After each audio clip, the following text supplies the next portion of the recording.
A violência no Rio de Janeiro gerou providências que poucos imaginavam.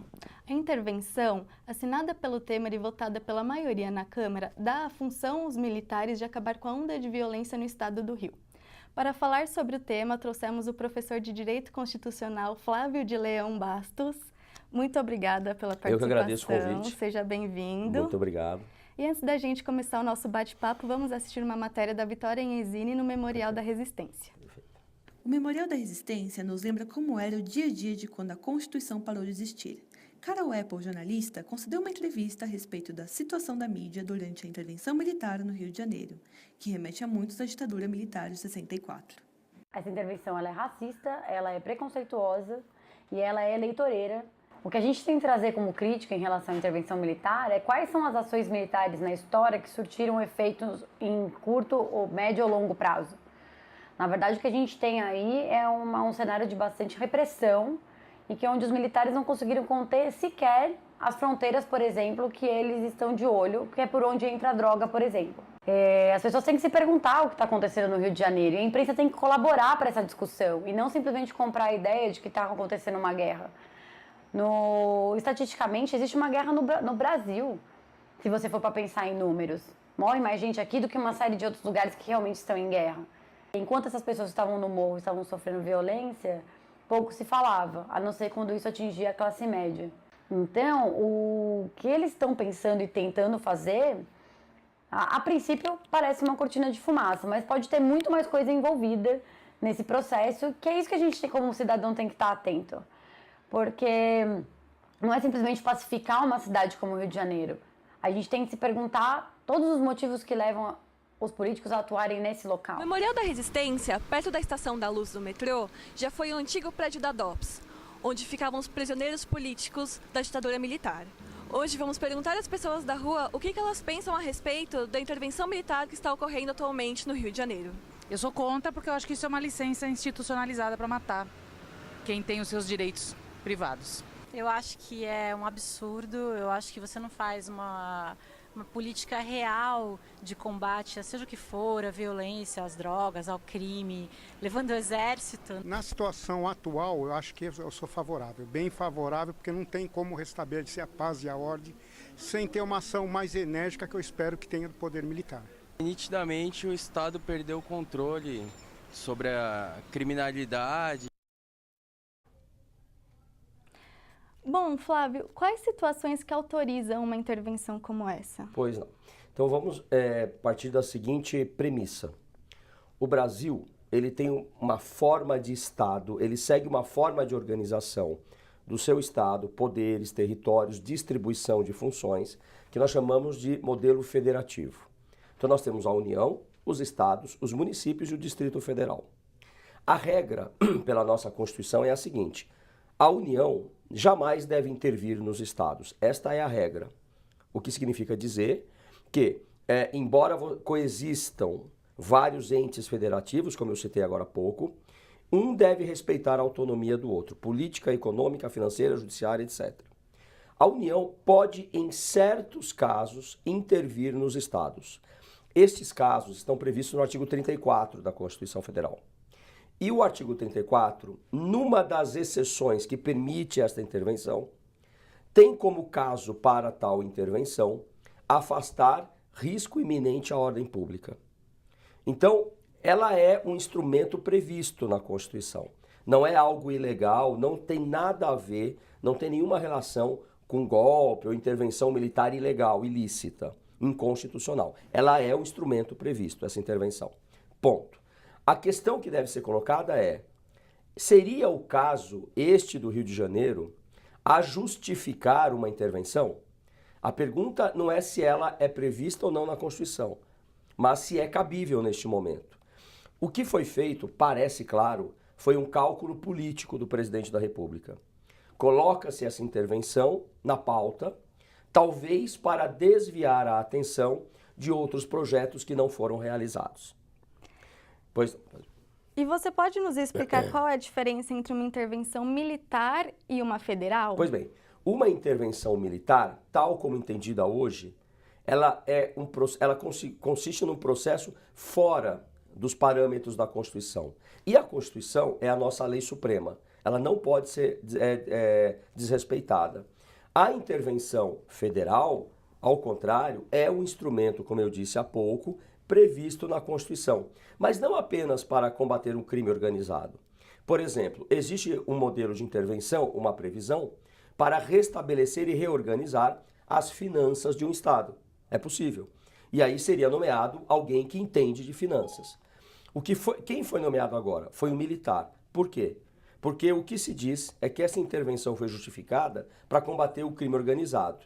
Ora, eu não vou nomear um contador para reorganizar a segurança pública do Estado do Rio de Janeiro. Note que a diferença entre uma intervenção militar, uma GLO, que é uma operação de garantia da lei e da ordem, e a intervenção, é que a intervenção, é muito mais ampla. Porque o general Braga Neto, que é o interventor hoje nomeado, ele não tem só o papel de um general ou militar combatendo o crime organizado. Ele está assumindo a função de secretário da Segurança Pública do Estado. O que significa dizer que ele tem que reorganizar também o Corpo de Bombeiros, a Polícia Militar, a Polícia Civil do Rio de Janeiro, toda a situação dos servidores públicos, só para dar uma ideia como é muito mais amplo o objeto desta intervenção. Não é? Então essa é uma grande diferença para uma intervenção militar que é ilegal, é ilícita, seria um golpe, como aconteceu em 1964. Vocês mostraram aí na reportagem o DOPS, que foi um instrumento usado para repressão, e também uma diferença grande para a GLO, que é uma operação puramente operacional militar. E as pessoas que forem vítimas de alguma atitude ilegal dos policiais, ela tem algum lugar para recorrer, alguém para recorrer? Pois bem, e aqui a gente entra numa outra diferença, essa pergunta é muito boa. Se eu estiver pensando numa ação ilícita inconstitucional, não existem instituições para socorrer os cidadãos vítimas de abusos. No caso da intervenção militar, que é prevista na Constituição, todo o aparato institucional do país, democrático, mecanismos de controle, deve permanecer atuando atento para garantir e evitar ou para ressarcir vítimas de abusos. Certamente, esta intervenção militar poderá gerar efeitos colaterais, especialmente sobre a população pobre que vive nas favelas, já abandonada pelos estados há décadas. Não adianta tentar solucionar um problema que vem de mais do que décadas, centenas de anos de descaso para com a população pobre, negra das periferias. O que vai acontecer, provavelmente, é que pela falta de detalhamento, ninguém conhece os detalhes operacionais dessa operação, dessa intervenção.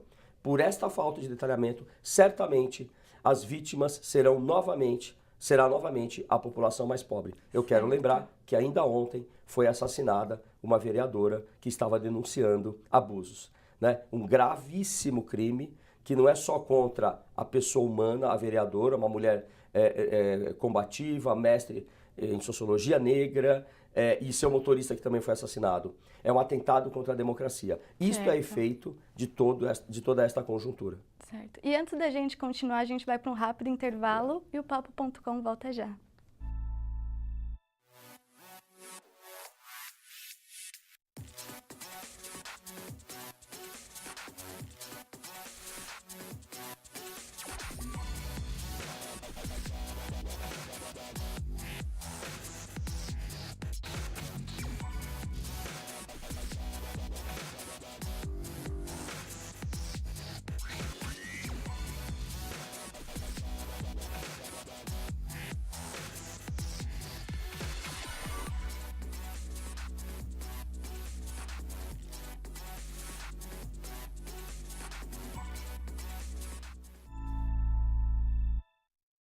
Estamos de volta com o nosso professor Flávio e o tema de hoje é a intervenção federal. Flávio, você pode falar quais são os principais focos que os policiais estão buscando de crimes lá? Tá.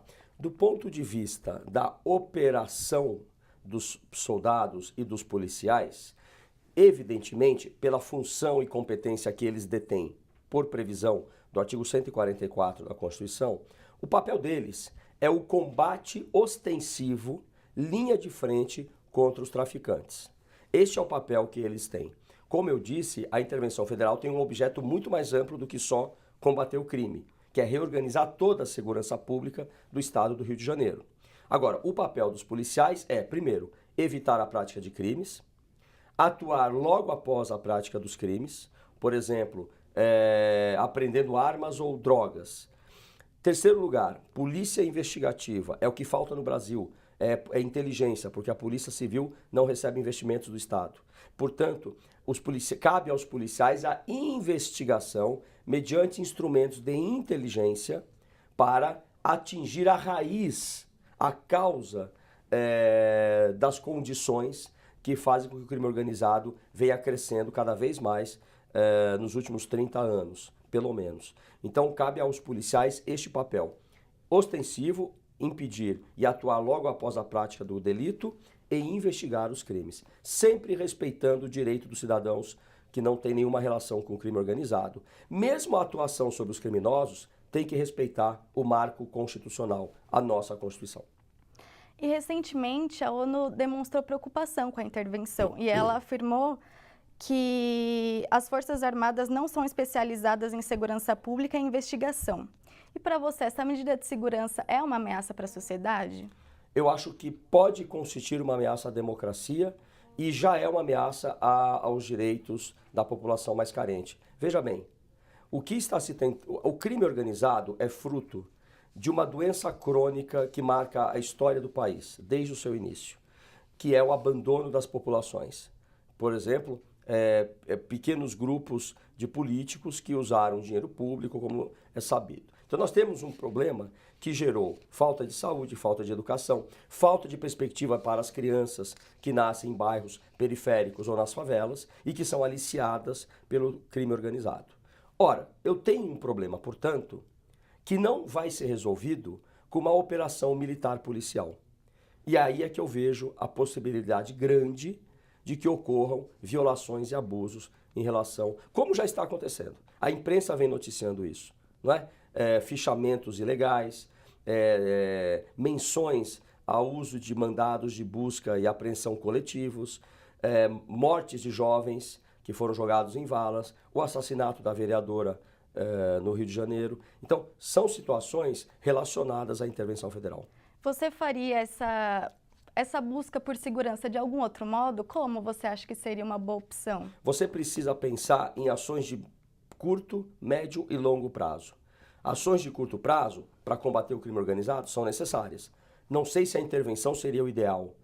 Outros meios seriam talvez mais eficientes. Ações de médio e longo prazo. Reformulação da educação do país, acesso da população aos serviços sociais e aos direitos fundamentais sociais. Isso requer planejamento. O Brasil não é um país que segue planejamento pelos governantes. E como acontece o julgamento de um militar que age fora do que está na lei? Como Perfeito. Ele é julgado? Pois bem, nós temos duas situações. Nós temos a justiça comum e nós temos a justiça militar, que é uma justiça especializada. Quando um policial militar, fora deste contexto da intervenção, por exemplo, mata um civil, ele é julgado pelo júri. Os jurados vêm da população. Quando nós pensamos em ações chamadas GLO, Garantias da Lei e da Ordem, que são essas ações que usam as Forças Armadas no Rio de Janeiro já há décadas, e o militar mata um civil, hoje ele passa a ser julgado pela Justiça Militar, uma justiça especializada, como eu falei, composta por um juiz civil e por juízes militares, oriundos da carreira militar. Além disso, quando são violados o Código de Processo Penal Militar ou o Código Penal Militar, que são duas leis específicas para os militares, a competência também é da Justiça Militar. Então, depende do caso, ele poderá ser julgado por uma ou por outra. Infelizmente, nosso tempo acabou, Flávio. Muito obrigada pela participação. Imagina, é uma satisfação, obrigado. E vale lembrar que o Flávio está lançando um livro agora, chamado Genocídio Indígena, Desenvolvimentismo entre 1964 e 1985. Isso, é uma pesquisa feita sobre o que ocorreu com os povos indígenas durante o regime de exceção, e eu busco configurar como efetivo genocídio, em razão não só de ações de repressão, mas também da visão desenvolvimentista do governo da época. Muito interessante, e o Papo.com fica por aqui.